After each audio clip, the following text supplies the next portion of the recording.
Ciao a tutti, in questo corso introduttivo di Blender 2.8 ci concentreremo sugli aspetti fondamentali del programma.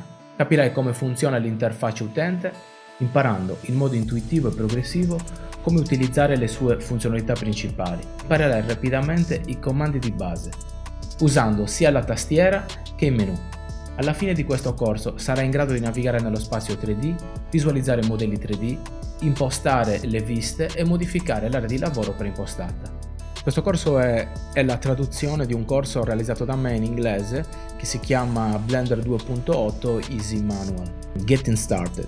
È un corso breve strutturato in un modo che ti aiuterà a memorizzare velocemente i comandi di Blender 2.8, ossia di tutte le versioni che vengono successive alla versione 2.80.